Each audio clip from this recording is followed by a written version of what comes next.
En uso de la palabra, el diputado Nicolás del Caño. Muchas gracias, presidente.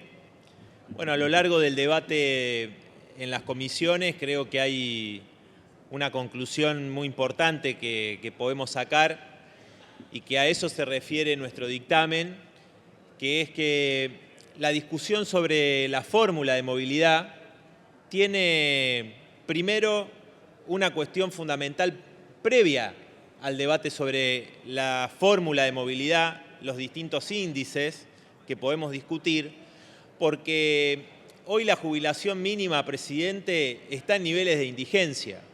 Creo que todos sabemos la pérdida enorme que han tenido jubiladas y jubilados durante los últimos años. Solamente si contamos de diciembre a esta parte, al mes de mayo, bajo este gobierno de Javier Milei, aquellas jubiladas y jubilados que cobran la mínima han perdido más de 25 puntos de poder adquisitivo. 25 puntos de la jubilación le afanaron a los que trabajaron toda su vida. Y fíjese, presidente, que esto lo festejan diciendo que han conseguido el superávit fiscal. Claro, el 43% de la reducción del gasto del primer bimestre corresponde al sistema previsional, es decir, a meterle la mano en el bolsillo a jubiladas y jubilados. Eso es lo que festeja este gobierno de Javier Milei. Entonces, cuando plantean el DNU con la movilidad por inflación, la inflación que calcula el INDEC, lo que están planteando es perpetuar las jubilaciones de indigencia. Eso es lo que están haciendo. Además, por supuesto, ¿no? Se roban el 8% de la inflación de enero, no compensan diciembre, etc. Pero es un robo absoluto a las jubiladas y a los jubilados para pagar la deuda al Fondo Monetario Internacional, cumplir con los especuladores privados, que igualmente ahora ese mercado, como lo estamos viendo en estos días, pone bastante en cuestión la viabilidad de plan, si le podemos llamar, el plan de Javier Milei, ¿no? Y por eso hay cierta inestabilidad, desconfianza por la crisis política también que tiene este gobierno, el escándalo que ha sucedido en Capital Humano con los alimentos y la negativa de este Congreso, de algunos bloques de este Congreso, a interpelar a la ministra, es una muestra de la gravedad de la situación. Pero, presidente, acá no tenemos solamente, no es que llegamos a esta situación solo con el ajuste brutal que lleva adelante este gobierno, un ajuste cruel que está llevando adelante. También en los gobiernos anteriores. Recién escuchaba a la diputada preopinante, que fue gobernadora de la provincia de Buenos Aires con el gobierno de Macri, hablar como si nada, como si no hubiesen tenido responsabilidad en el robo del 20% del poder adquisitivo de la jubilada y los jubilados con el gobierno de Macri. La verdad que es asombroso la capacidad de hablar alegremente como si no hubiesen tenido esa responsabilidad bajo el gobierno de Mauricio Macri en esos años, donde además estuvieron en esa modificación de la movilidad el tema del empalme del trimestre. Pero la conclusión de esos años fueron una pérdida brutal de jubiladas y jubilados.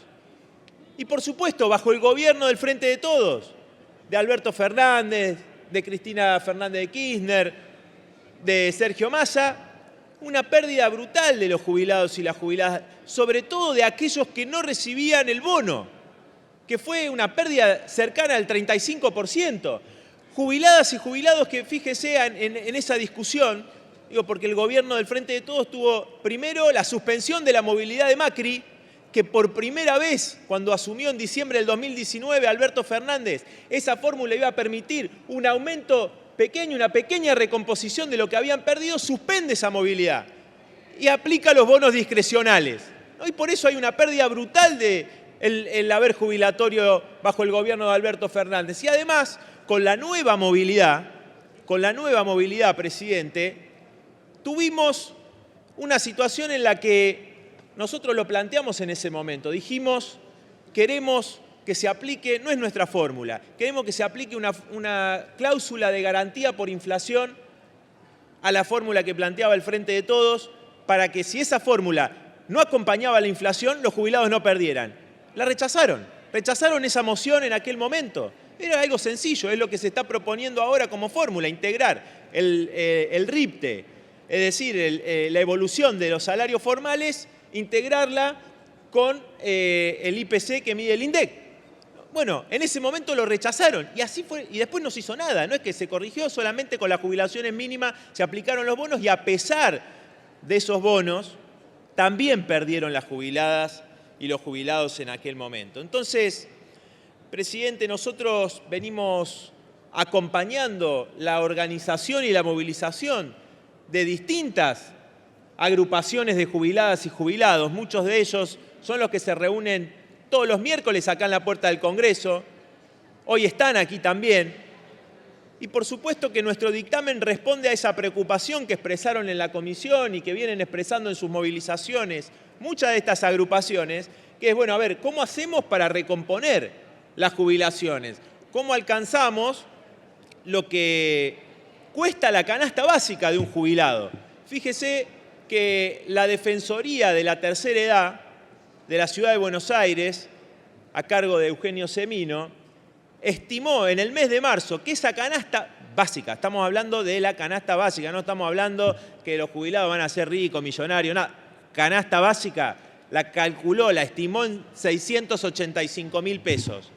Y algunos nos dicen, ¿cómo el Frente de Izquierda irresponsables? Miren, no están planteando una irresponsabilidad. ¿Cómo un jubilado va a cobrar 685.000 pesos? Ah, bueno, pero si se trata de aumentar las tarifas, dicen, no, bueno, las tarifas hay que aumentarlas porque hay que pagar lo que vale, ¿no? Los precios reprimidos. Bueno, entonces, realmente es una hipocresía enorme. Y también hoy leía algunos portales hablar de algo que no tengo conocimiento si se oficializó o no, sobre el aumento de las dietas de los diputados y las diputadas. Leía que algunos que decían diputados que estaban enojados porque el aumento de 1 millón de pesos les parecía poco.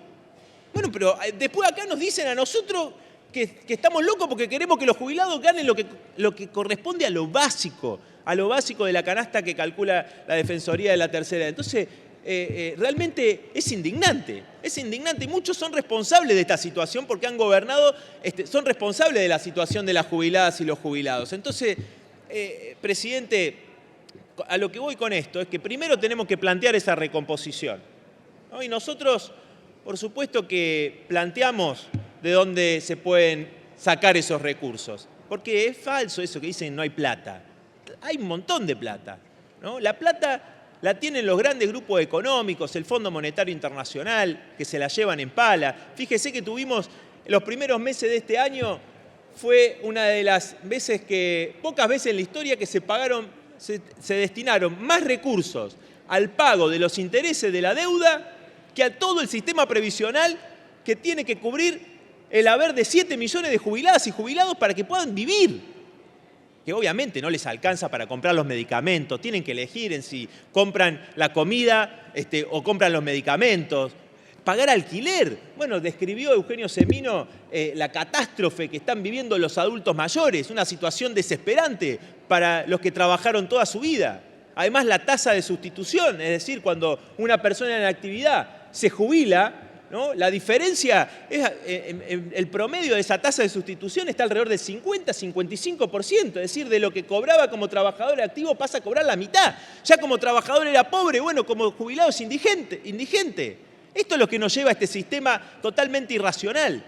Plata hay, por supuesto, y nosotros planteamos en nuestro dictamen la restitución de los aportes patronales al 33%, que luego de que Cavallo los redujera en los 90 nunca se restablecieron en ese nivel. Planteamos también la formalización de todas las trabajadoras y los trabajadores y tenemos proyectos al respecto, es muy sencillo, pero hay que tener la voluntad política, cosa que no tuvieron todos los gobiernos y algo que es indignante, presidente, escuchar a diputadas y diputados que dicen ¿cómo puede ser que se haya incorporado al sistema previsional a millones de trabajadores que no aportaron y pagarles con la plata de los que sí aportaron, como si la responsabilidad por esa falta de aporte fuera de esa trabajadora o de ese trabajador? que sufrió el fraude laboral por parte de sus patronales, de sus empleadores, porque no le hicieron los aportes que tenían que hacerle. Ni hablar del trabajo no reconocido de millones de mujeres, porque son las que se cargan con la tarea de cuidado, las tareas en el hogar.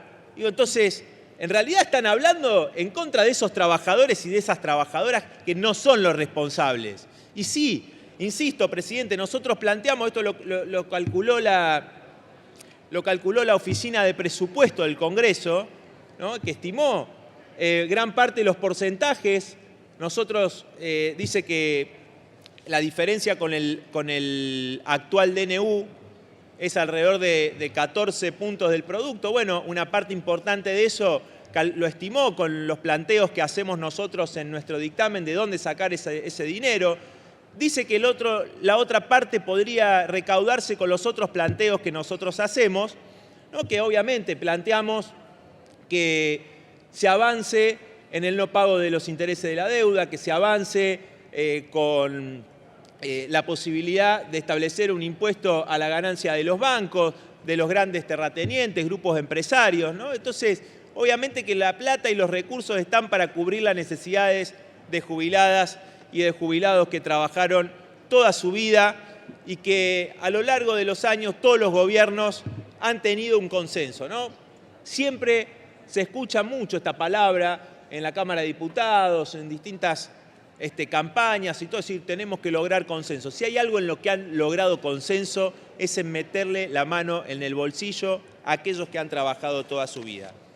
Pero fíjese, presidente, que quiero decir algo muy importante, porque también, ¿no?, estas personas, estos legisladores, estas fuerzas políticas que cuestionan la responsabilidad o nos tratan de irresponsables por querer que un jubilado, una jubilada cobre lo que corresponde, muchas veces nos dicen, bueno, pero hay países serios. Bueno, a ver, vamos a lo que gastan como producto algunos países de Europa, por ejemplo, el Estado español, 11,5 del producto en el sistema previsional, Italia 15,9, Francia 14,50, Alemania 10,40, Brasil, país hermano, 11,3, Finlandia 11,9. Bueno, en Argentina estábamos en diciembre del año pasado en 6,67. Hoy estamos más abajo todavía que eso, en 4,5% del producto. Una vergüenza, porque son sistemas previsionales similares al de la Argentina. Es decir, que no son sistemas de capitalización privados, como los que hubieron bajo los años del menemismo, que es en realidad lo que quieren. A lo que quieren ir, a pesar de que hay más recursos, lo que quieren hacer es que el aumento de la esperanza de vida, que debería ser algo que se transforme en un beneficio, en un bienestar para el retiro de las personas que trabajaron toda su vida, puedan disfrutar ese retiro más tiempo, ¿no?, el aumento de la esperanza de vida, algo positivo, lo ven como algo negativo. Dicen, ahora ¿cómo hacemos para sostener a tantas personas durante más años? ¿No? Entonces, obviamente, hay una crisis de los sistemas previsionales en todo el mundo. Y lo que buscan, ¿qué es? Avanzar en contra de los derechos conquistados de regímenes especiales de trabajadoras y trabajadores, como lo han intentado en Francia, con huelgas y luchas enormes de los trabajadores que se han movilizado, de las jubiladas y los jubilados. Y a lo que quieren ir es a eso, pero fíjense, tenemos un ejemplo muy cercano, Chile, año 2019, las enormes movilizaciones de la rebelión popular chilena, que estuvo motorizada por muchos jóvenes, pero muchos de esos jóvenes estaban motorizados porque sentían una indignación enorme, una bronca tremenda, porque sus adultos mayores, sus abuelas, sus abuelos, muchos de ellos se suicidaban para no ser una carga para su familia, porque esas jubilaciones eran de indigencia. Entonces, presidente, eso es lo que quiere en realidad, que haya un subsidio como es la PUAN, ¿Qué es lo que han aplicado? Es lo que han votado acá muchos de estos bloques que ahora dicen que van a beneficiar a los jubilados con una módica recomposición que no apunta a una verdadera recomposición del haber jubilatorio. Han votado eliminar la moratoria jubilatoria para el 80% de las personas que están en la edad de jubilarse y que no tienen los 30 años de aporte como requisito. Y le niegan la posibilidad de jubilarse. Tienen que acceder a la pensión única del adulto mayor, la PUAM, que se votó bajo el macrismo con el apoyo de muchos gobernadores del PJ y de Massa, que es el 80% de una jubilación mínima. O sea, menos de lo que gana hoy un jubilado que cobra lo básico. O sea, pero es indignante realmente. Ahora nos dicen, no, estaban los jubilados. ¿Cómo? Si por otro lado en el Senado están por votar esto. Por eso, presidente, obviamente nosotros vemos este dictamen como parte de una lucha, como parte de la organización de los jubilados y de toda la clase trabajadora. Y en ese sentido es que planteamos y estamos reclamando un verdadero paro nacional activo para el día que se trate la ley bases en el Senado y una movilización multitudinaria. Y convocamos a todo el pueblo trabajador, a la juventud, a las mujeres que son las principales afectadas con la eliminación de la moratoria, a los trabajadores que afectan con la reforma laboral, a muchos que van a ser perjudicados con las privatizaciones. Bueno, todo lo que dice la ley base es que es en contra del pueblo trabajador y que le entrega enormes beneficios con el RIGI, con el paquete fiscal a los grandes grupos empresarios, mientras los jubilados discuten realmente un aumento muy módico, presidente, que no logra cubrir lo que se necesita. Por eso vamos a una gran pelea, una gran lucha para derrotar la ley bases y todo el plan de ajuste de Milei. Aprovechar esta crisis del gobierno para que los trabajadores y el pueblo peguen con fuerza por todos sus reclamos hasta derrotar este plan de hambre y miseria. Muchas gracias, presidente. Gracias, diputado del Caño. En uso de la palabra.